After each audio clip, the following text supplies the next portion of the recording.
안녕하세요. 30까지 1억입니다. 비트코인이 폭락을 맞이했고 거의 고점 대비 마이너스 50% 정도가 빠지고 지금은 조금 회복했는데요.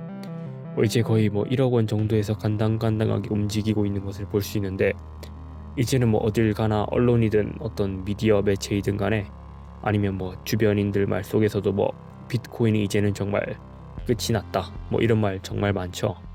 어차피 허상 아니냐, 진짜 돈을 주고 왜 가짜 돈을 사냐, 이 정도 폭락을 겪고도 가치 저장 수단이 맞냐 등등, 이 정도의 가격 변동에 어쩌면 자연스럽게 생기는 반응이라고 생각을 합니다.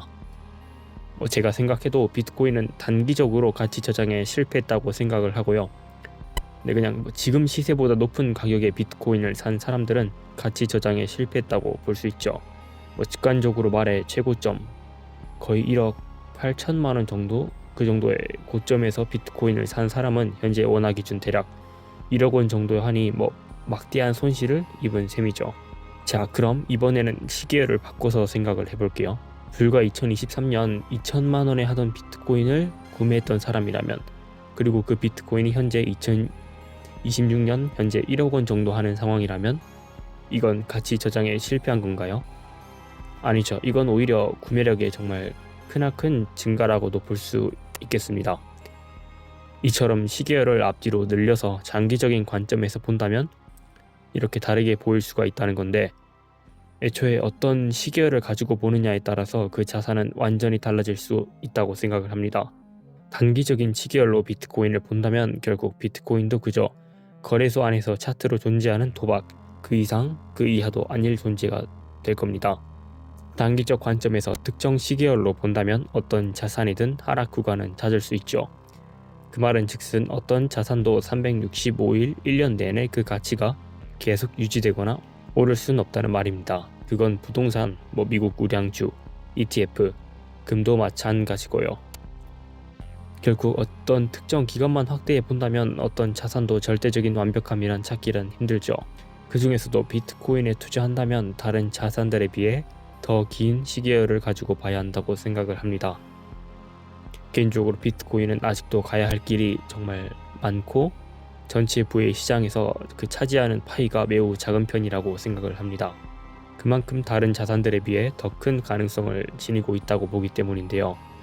따라서 더 장기적인 관점에서 비트코인을 바라보는 게 마음도 편하고 실질적인 효용을 누릴 가능성이 커진다고 생각합니다. 그리고 또 이 특징을 잘 이해한 비트코인 투자하시는 분들이 낮은 시간 선호를 가진 이유와도 일맥상통하는데, 여기서 낮은 시간 선호의 개념을 쉽게 말하면 지금의 당장의 쾌락보다 미래의 보상을 더 중요시 여기는 그런 가치관, 개인의 선호도라고 보시면 됩니다.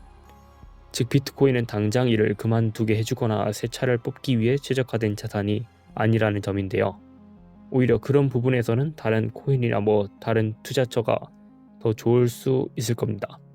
물론 그런 단기적인 목표의 이득을 바라보고 비트코인에 투자하는 사람들도 있습니다. 이건 각자의 목적에 따라 다르니 맞다 틀리다 단정 지을 수 없는 부분인데, 하지만 비트코인 네트워크를 이해하고 장기적인 시계열, 여기서 장기적인 시계열이라 하면 제 생각에는 최소 5, 6년 정도이고 보편적으로 최소 10년 이상은 바라봐야 된다고 생각하는데, 아무튼 이 정도의 시계열을 가지고 비트코인에 투자하는 사람들에게 비트코인이란 오랜 시간 본인의 노력과 시간을 저장시켜줄 저축 수단이자 다른 누군가가 대신 관리하는 그런 전통적인 돈의 개념에서 벗어나 온전히 스스로가 소유할 수 있는 돈, 또는 본인의 안정적 또는 풍요로운 노후 대비를 위해 아니면 그 이상 가문의 부를 전달해주는 개념이라고 생각을 합니다. 제가 비트코인에 투자하는 이유도 위와 같습니다. 가치 저장 수단, 온전한 본인만의 돈, 자유, 주권. 하지만 이것뿐만이 아니라 분명 미래의 비트코인이 전체 시장에서 차지하는 부분이 지금보다 클 것이라고 보고 그만큼 더 많은 에너지들이 비트코인에 들어올 거라 생각을 합니다. 그 부분에서 비트코인의 영향력, 어떻게 보면 구매력이 자연스럽게 늘어날 수 있는 것을 충분히 기대해 볼 수도 있다는 점인데요. 그런 관점에서 지금과 같이 비트코인의 가격이 떨어질 시기에 제가 하고 있는 대응법은 크게 3가지 정도가 있는데, 첫째는 당연히 할인, 싼 가격이라 생각하고 더 적극적으로 비트코인을 사모으는 것이 있고, 두 번째로는 비트코인의 투자 방향성에 대해서 스스로 복기를 해보며 멘탈을 관리하고 수량을 지키는 법이 있습니다. 마지막 세 번째가 가장 효과적이기도 한데, 그냥 현생을 바쁘게 살면서 비트코인을 잠시 잊는 것도 하나의 방법이 되겠네요. 처음 제가 비트코인, 투자를 시작하고 자산을 지키고 불리는 과정에서 이런 풍파는 예정된 비용과도 같다고 생각을 하는데, 앞으로도 이런 식의 비용은 분명 발생할 것이고, 그것을 그냥 자연스러운 흐름으로 받아들이는 편이 마음이 더 편할 것 같다는 생각이 드네요.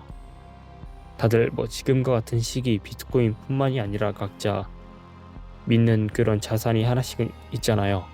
미국 주식, 부동산, 아니면 금, 그리고 저에게는 그게 비트코인인 것처럼 지금은 그 어떤 자산도 대부분 그렇게 좋지 않은 흐름을 보이고 있지만, 각자 소신과 믿음, 그리고 책임껏 잘 버텨서 모두 이 시간을 잘 이겨내시길 바라겠습니다. 다들 돈을 지키고 싶은 마음은 모두 한결같으니까요. 오늘도 영상 시청해 주셔서 감사합니다.